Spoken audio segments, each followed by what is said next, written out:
this was no boating accident. It wasn't a propeller, it wasn't a coral reef, and it wasn't Jack the Ripper.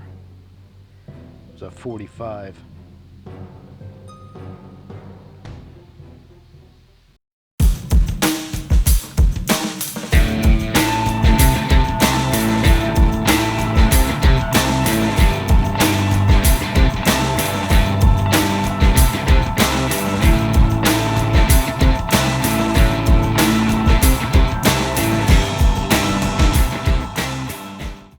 Just an opinion out at the range with the first installment of what I plan to be a series of videos called the 45 ACP Slug-Fest.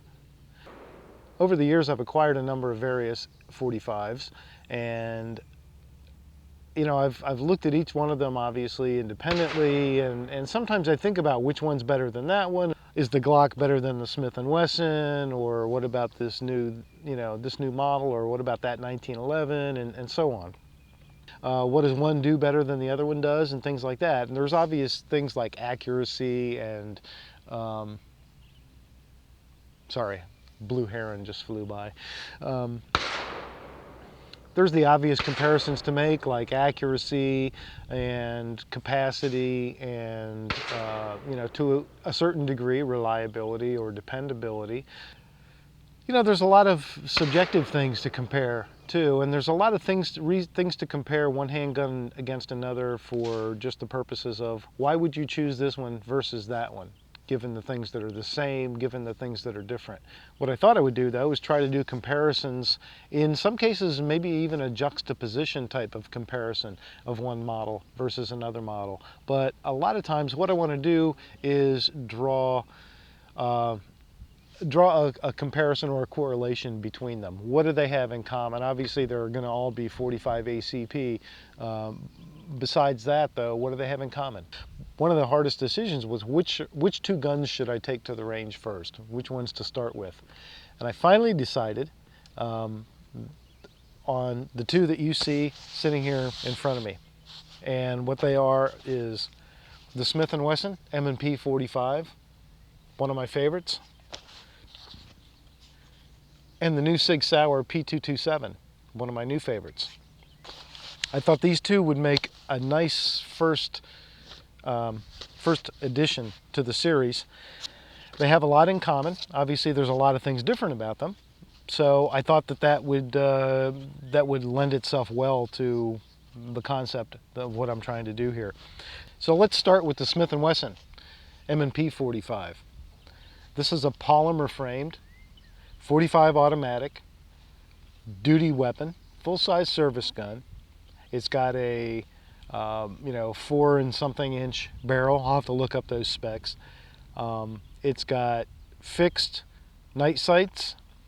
It holds 10 rounds in the magazine, so you have 10 plus 1 capacity. It is a striker fired. I don't know if ATF classifies this as double action only, but it's that polymer striker fired, same trigger pull every time type of action. There is no external safety on this one. Some models do come with that. This one does not. This has no external safety. It does not have a magazine disconnect safety either. So with the magazine out, this gun will fire. So that's kind of the gist of the Smith & Wesson M&P 45. Then we have the SIG Sauer P227 45 ACP. This is a relatively new gun. It's been out now for less than a year. And this is a double action, single action. It is an aluminum frame handgun. It is hammer fired rather than striker fired. It also has fixed night sights. It also has a 4 inch something barrel. I'll look that up. So there are a lot of similarities, but obviously some differences. There is no external safety. The safety is the double action trigger pull, and the hammer has drop safety built into it. There are a number of controls that this gun has, or at least a couple, that are different. You know, if you're not familiar with SIGs, the decocker usually is the one control that is noteworthy. This is also a 10 round magazine, so 10+1 capability, same as the M&P. So we have a number of similarities and a number of differences. And that kind of goes to the spirit of what I'm trying to accomplish. Okay, so here we have our two pistols side by side on the work table. Obviously, there's a lot of things that are different about these two guns, but there's also a lot of things that are the same. So I'm going to try and just do a compare and contrast. I'm not going to get hung up on things like, is it better to have a double action, single action hammer fired versus a double action only striker fired. We know that that is one of the differences we're comparing here, and those differences are important, obviously, but it doesn't make one gun better, it doesn't make one gun worse. As far as the action type, for me, it comes down to, I know they operate a little differently. I expect them both to operate exactly as they're designed and engineered. And every time I pull the trigger, I expect it to go bang. So a lot of what I want to compare between these two pistols is ergonomics and just touchy-feely stuff from a user and an operator's perspective. They're very similar in size, as you can see, but again, they're very different in many ways. Okay, you can see that the M&P here on the right is a little thinner than the SIG Sauer, but it's also a little longer in the grip, and this is difficult to compare on camera, but it's also wider in this area, right? So depending on how big or how small your hands are, though, that ergonomic is going to become very important to you. And I want to look at one of the main differences between these two pistols and why we have that difference. Probably the easiest way to make that comparison of those dimensions is to look at the mag wells of these two guns. Okay, take a look at this. Now, still on the right we have the Smith & Wesson M&P 45. On the left, the SIG Sauer P227. Look at that very dramatic difference in the mag well, and that really shows you the difference in the design of the grips on each of these pistols. The Smith & Wesson is a deeper and narrower style, while the SIG Sauer is a rounder and thinner, and when I say thinner, I mean front to back style. It's extremely pronounced when you look at the two mag wells. Now, what's interesting about this contrast, if we were comparing, an 8-round versus a 13-round or something like that, then it would be a relatively meaningless comparison. But these are both 10+1 capacity pistols. Both magazines carry 10 rounds with an extra round that can be in the chamber. So they've chosen two very distinctly different ways to provide that same amount of capacity. So let's look at the magazines. The Smith & Wesson magazine is on the right. The SIG Sauer magazine is on the left. They're very comparable in size. They're very comparable in shape and design. The Smith & Wesson magazine is a more double stack for a longer period of time, where the SIG is double stack low and then goes to a staggered stack on the high end. Looking at the bottom, again, we see, let's go back to our right-left orientation.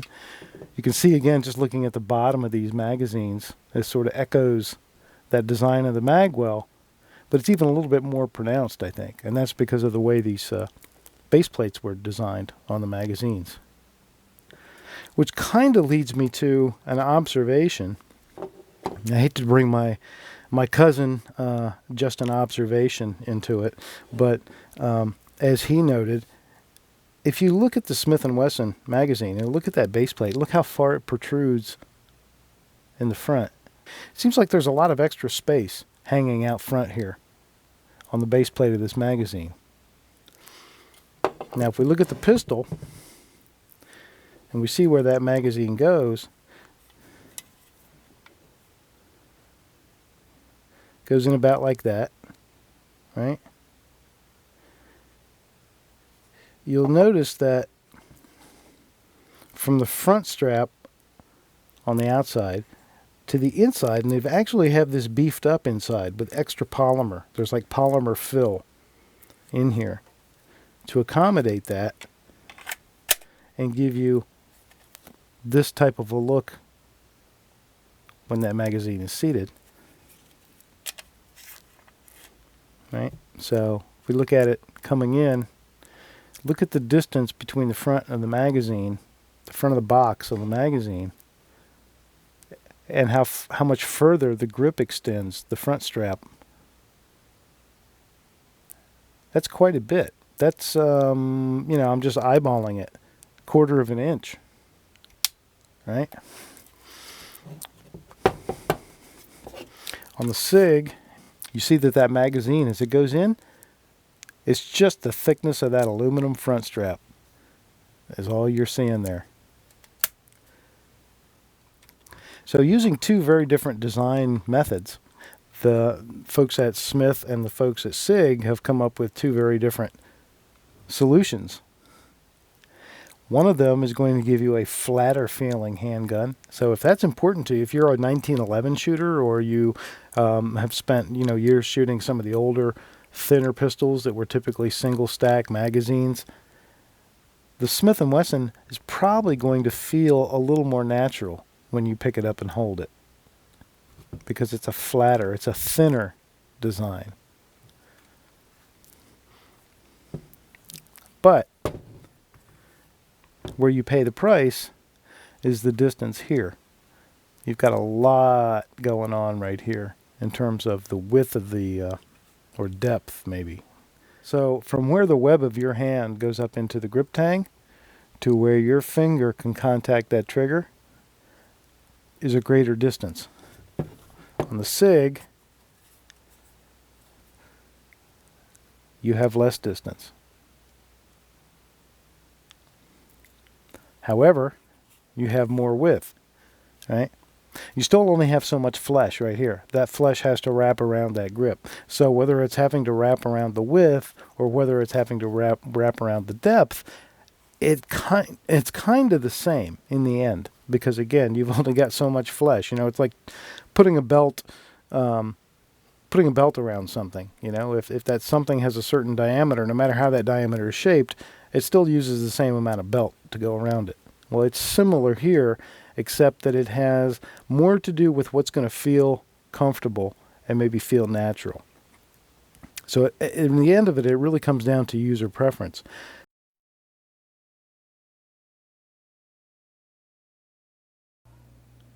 Shooting the Smith & Wesson M&P 45 is always fun. It's a smooth gun with great ergonomics and an okay trigger. The low bore axis of the M&P really does help make this gun a soft shooter. The tritium night sights give you a great sight picture in any light condition. I've never had it jam or malfunction on me in over a year of use.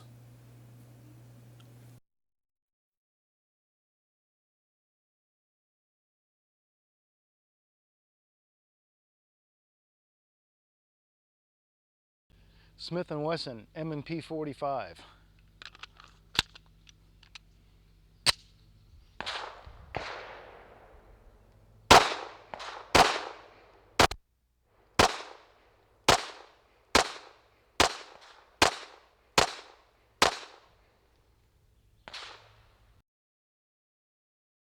The SIG Sauer P227 feels very much like its sibling, the P226, in nearly every way. Even with the substantially higher recoil of the 45, the SIG rolls with it and snaps back to the target quickly. Felt recoil is soft, due in large part to the wide grip that really spreads the energy out. Haven't had it long enough or shot it enough to speak with any kind of authority about reliability, but so far it feeds and shoots everything I've put in it. It's also a very smooth and soft shooter, and it also has just an okay trigger. The SIG Sauer P227. Fun factor. Shooting, ergonomics, trigger, general feel, general funness, all of that.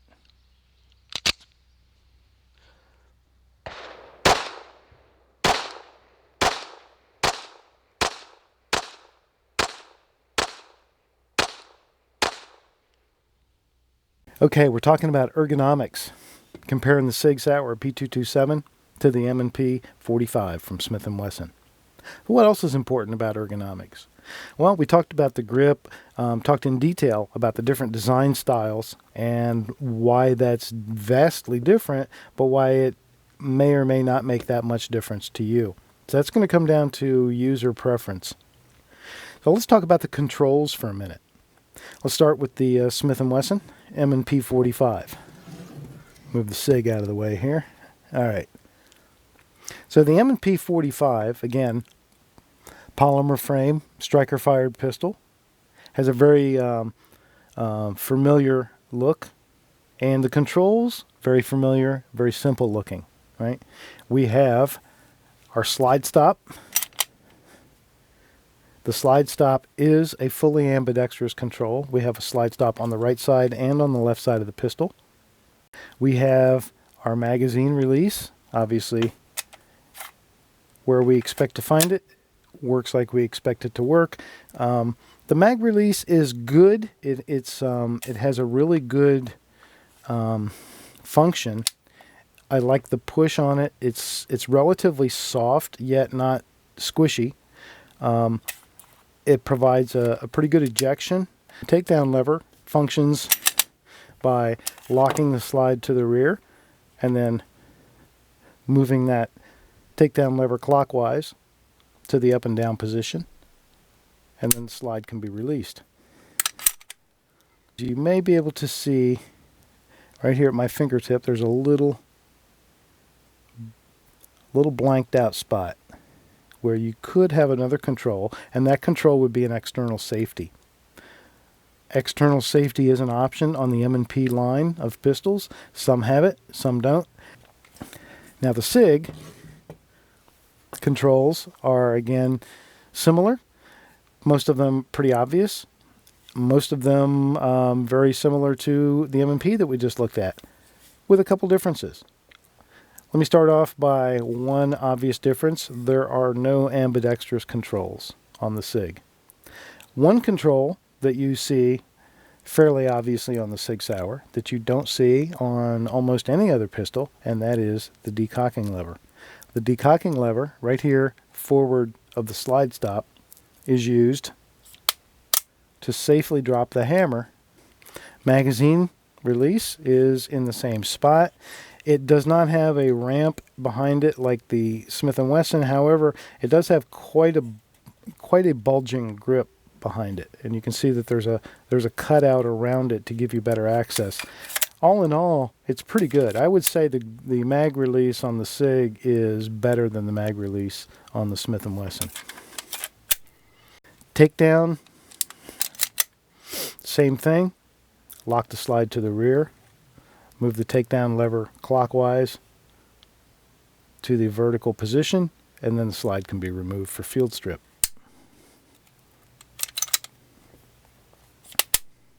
Now, one of the other things about ergonomics that's very important to most folks, it is to me, is the grip, the feel, the tactile grippiness of the grip. What is the texture? How good is your hold? Purchase, if you like to use the word purchase, on the gun. The M&P comes, and there's actually, I have a Talon grip installed on this M&P, which has been on there for quite some time. It's usually one of the first things I do when I get a polymer gun is put Talon grip on it. This is a rubberized Talon grip, but there was a piece that came loose, and I cut it away. So you can see right below there. Let me zoom in a little bit here for you. You can see right here where I've removed a small portion of the Talon grip. This is what the regular stippling looks like. It's actually a very similar texture. It's just a little smoother. It's not a real deep stippling. It left me wanting, and that's why I added the Talon grip to it. But a lot of people won't mind it at all. It's certainly good out of the box. P227, by contrast, P227 has the newer style E2 grip. Actually, it's E, I believe, is for ergonomics. So it's sort of the ergonomics squared, I think, is how SIG likes to refer to it or think about it. But the E2 grip is what this is called. Bit of a, you know, revolutionary new move for SIG compared to their traditional grips, which were grip panels that met at the center of the backstrap, usually, and they were attached with 2 screws and so on. This is a one-piece, seamless design. It's like a clamshell. It covers everything except the front strap, but it is it's a very interesting material and texture, and you can probably see right in this area. This is where the web of my hand and the inside of my thumb rides, and this is also the part of my hand that does the most activity. Right? You can see a lot of dead skin that's been pulled off by this grip. So it's got a whole lot of grip to it. It's got a whole lot of friction. I think that you actually, if you had a pile of E2 grips and didn't have any pistols to put them on, I think that you could toss a couple in your shower and they would make great exfoliation tools, because they certainly do a good job. Another important ergonomic aspect is the reach, the trigger reach, and we talked a little bit about how much wider or deeper the M&P stock is compared to the SIG, and you can really kind of see that here if you hold them side by side. Again, long and narrow versus short and fat is probably the best way I would compare them. But counterintuitively to the conclusion you may draw by that, there's actually a shorter reach to the trigger with the M&P versus the SIG. All right, so let's see if I can quantify this for you a little bit.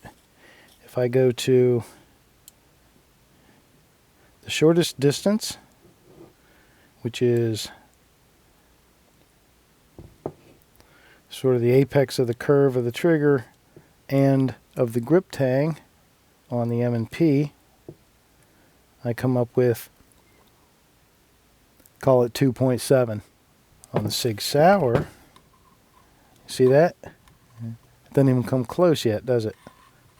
If I go to the grip tang, look, I'm on the back side of the trigger. So we open it up for the SIG Sauer. Again, shortest distance. We're looking at 2888, almost 2.9. So that's 2.7 even, just about, to almost 2.9. So that's almost 200 thousandths, right? That's getting close to a quarter of an inch. Now, I don't mean to exaggerate, and if you understand measurements, you know that getting close to is a very relative term. But 200 thousandths, 250 thousandths is a quarter of an inch. So 200 thousandths, you are definitely approaching quarter of an inch difference. Our single action distance for the SIG, 2.554, right? So just over 2.5 inches. Big difference. The overall grip angle and feel on the back strap, the palm swell area, is very, very similar. Not to get into a hammer versus striker debate, but if that's something that you're thinking, let's say that was the only thing you were trying to make up your mind about, which one was better, and that was going to be your decision for which pistol to buy. With a hammer-fired pistol, you do have restrike capability.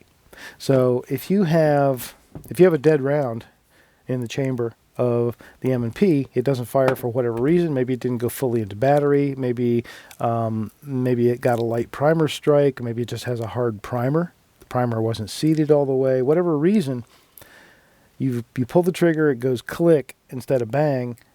The only option you have is to clear that with a striker-fired pistol. You've got to eject that round that didn't fire and bring a new round into battery.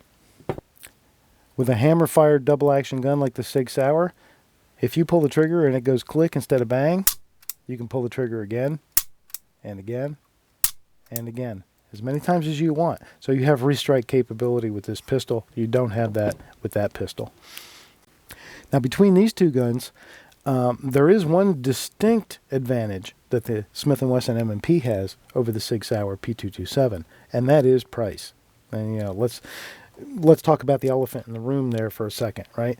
It's not quite half, but it's darn near half. So you can get an M&P 45 for probably 60% of what you're going to pay for a SIG Sauer P227. Is the SIG Sauer P227 worth that extra money? To me, it is. My answer is yes. Your answer may be different. That's very subjective. I could give you a lot of reasons why I think it is. I don't intend this comparison to be about choosing a winner, saying this one's better than that. I want to compare and contrast, give good information, hopefully provide some entertainment doing it, and let you make a decision.